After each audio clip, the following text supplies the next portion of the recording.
صلاۃ کے لغوی و شرعی معنی۔ عربی لغت میں صلاۃ کے معنی دعا کے ہیں۔ عرب شاعروں کے شعر اس پر شاہد ہیں۔ پھر شریعت میں اس کا استعمال نماز پر ہے، جو رکوع، سجود اور دوسرے خاص افعال کا نام ہے، جو مخصوص اوقات میں جملہ شرائط اور صفات اور اقسام کے ساتھ بجا لائی جاتی ہیں۔ ابن جریر رحمۃ اللہ علیہ فرماتے ہیں کہ نماز کو صلاۃ اس لیے کہا جاتا ہے کہ نمازی اللہ تعالیٰ سے اپنے عمل کا ثواب طلب کرتا ہے اور اپنی حاجتیں اللہ تعالیٰ سے مانگتا ہے۔ بعض نے کہا ہے کہ جو دو رگیں پیٹھ سے لے کر ریڑھ کی ہڈی کی دونوں طرف آتی ہیں انہیں عربی میں صلوین کہتے ہیں۔ چونکہ نماز میں یہ ہلتی ہیں اس لیے نماز کو صلاۃ کہا گیا ہے، لیکن یہ قول ٹھیک نہیں۔ بعض نے کہا یہ ماخوذ ہے صلاح سے، جس کے معنی ہے چپک جانا اور لازم ہو جانا، جیسے قرآن میں ہے لا یصلاھا، یعنی جہنم میں ہمیشہ نہ رہے گا مگر بدبخت۔ بعض علماء کا قول ہے کہ جب لکڑی کو درست کرنے کے لیے آگ پر رکھتے ہیں تو عرب تصلیہ کہتے ہیں۔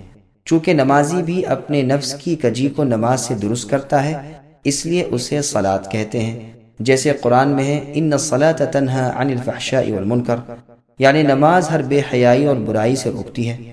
لیکن اس کا دعا کے معنی میں ہونا ہی زیادہ صحیح اور زیادہ مشہور ہے، واللہ اعلم۔ لفظ زکوٰۃ کی بحث انشاءاللہ اور جگہ آئے گی۔ اقامت صلاۃ اور انفاق یعنی خرچ کرنے سے کیا مراد ہے؟ ابن عباس رضی اللہ عنہما فرماتے ہیں فرائض نماز بجا لاتے ہیں، رکوع، سجدہ، تلاوت، خشوع اور توجہ کو قائم کرتے ہیں۔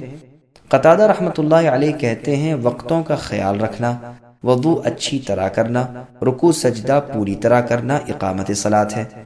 مقاتل رحمہ اللہ کہتے ہیں کہ وقت کا خیال کرنا، کامل طہارت کرنا، رکوع سجدہ پورا کرنا، تلاوت اچھی طرح کرنا، التحیات اور درود شریف پڑھنا اقامت صلاۃ ہے۔ ابن عباس رضی اللہ عنہما فرماتے ہیں مما رزقناہم ينفقون کے معنی زکوٰۃ ادا کرنے کے ہیں۔ ابن عباس، ابن مسعود اور بعض صحابہ رضی اللہ عنہم نے کہا ہے کہ اس سے مراد آدمی کا اپنے بال بچوں کو کھلانا پلانا ہے۔ یہ زکوٰۃ کے حکم سے پہلے کی آیت ہے۔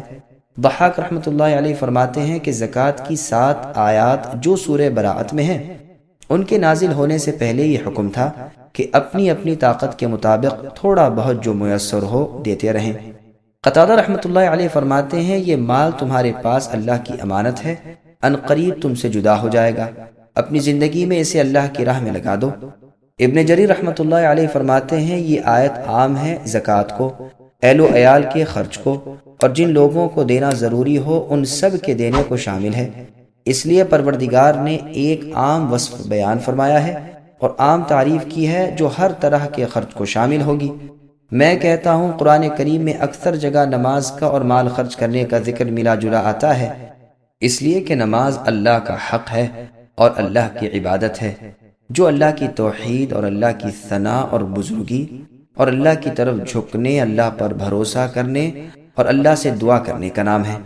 اور خرچ کرنا مخلوق کی طرف احسان کرنا ہے جس سے انہیں نفع پہنچے۔ اس کے زیادہ حقدار اہل و عیال اور غلام ہیں، پھر دور والے اجنبی، پس تمام واجب خرچ اخراجات اور فرض زکوٰۃ اس میں داخل ہیں۔ بخاری اور مسلم میں ابن عمر رضی اللہ عنہما سے روایت ہے رسول اللہ صلی اللہ علیہ وسلم نے فرمایا اسلام کی بنائیں یعنی بنیادیں 5 ہیں، اللہ تعالیٰ کی توحید اور محمد صلی اللہ علیہ وسلم کی رسالت کی گواہی دینا، نماز قائم رکھنا، زکوٰۃ دینا، رمضان کے روزے رکھنا اور بیت اللہ کا حج کرنا۔ اس بارے میں اور بہت سی احادیث ہیں۔ سبسکرائب کیجئے ہمارے چینل اور دبائیے بیل کا آئیکن تاکہ آپ کو ریگولر نوٹیفیکیشن اپڈیٹس مل سکے۔